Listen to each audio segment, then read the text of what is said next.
smaller platform and I feel safer. Link for Patreon's always down below. I post new ASMR videos every month over there that are not here on my YouTube channel. And then I did one on my ASMR podcast, and now we're gonna do the other one here. So that's what tonight's video would be. I just wanted to kind of chill. I'm gonna be doing like an old school haul. I think in my next video, just like shoes and clothes and whatever the hell I want. I really want to make sure that I stay loving what I'm doing here on the internet, right? So I'm gonna just, mix in some stuff that I just want to film, right? Because this is a passion project, right? I do this because I love it. I have, work I do outside of this, and I love that too.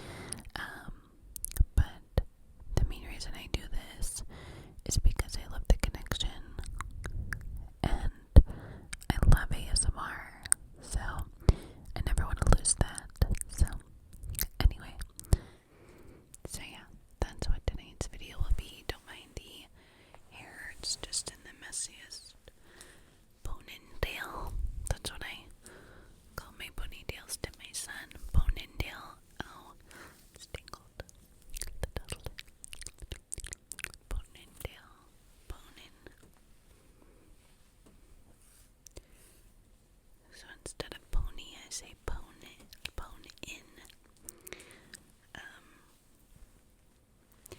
But yeah, we have a wild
Alright, the next one is, have you ever lied to a friend?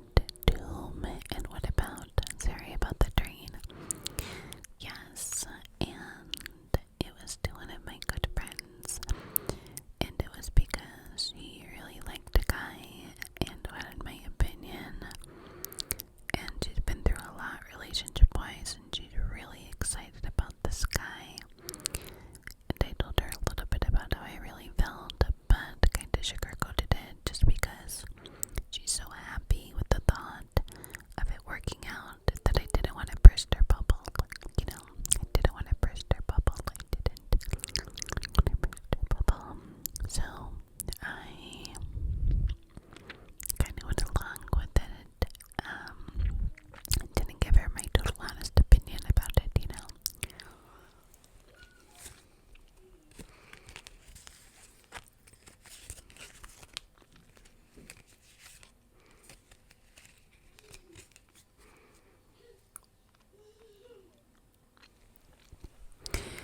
The next one and the last one, because the wind woke my son up, is what is a mistake you keep repeating?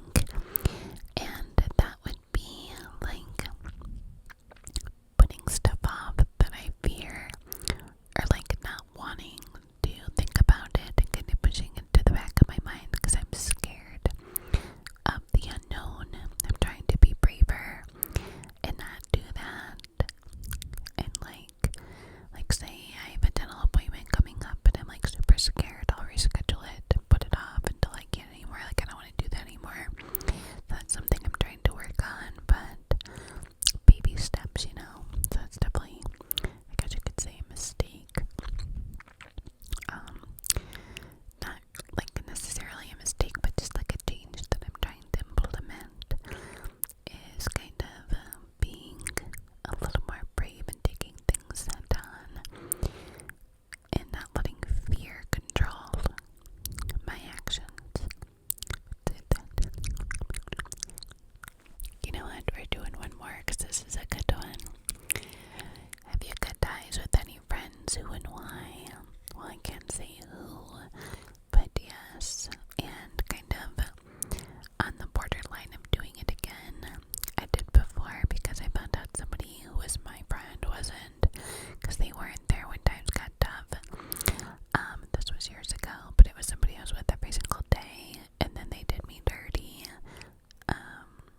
when I needed them, and really showed me that they weren't my friend, and I'm glad they did. You know what I mean? But now I have somebody in my life I've been friends with for many, many years, and they're just going through some things and not treating the friends in their life very well. And I'm kind of like at that tipping point, like, do I cut them off? Do I not? Do I continue giving chances when they're not showing change? If you're watching, you know, I love you, but like, annoyed, right? And I think that's tough with people that you've been friends with for a really long time. It's such a loss and a hurt that comes with having to make that decision of like, maybe like I'm in a headspace where I'm like, maybe I should just take a break, like a clean cut break, and see once they get past the things that I know they're going through. Because I've tried to give support, as have my other really good friend. We've tried to support her, this person, but she's not wanting it. And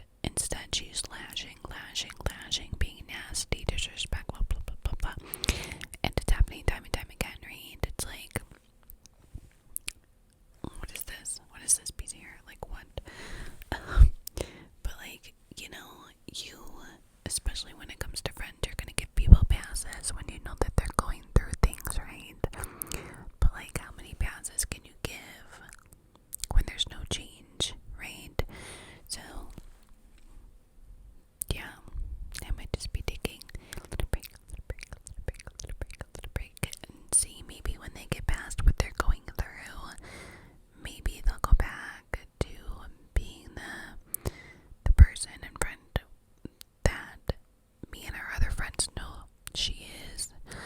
But right now she's not being that. And like I said, we've tried to support.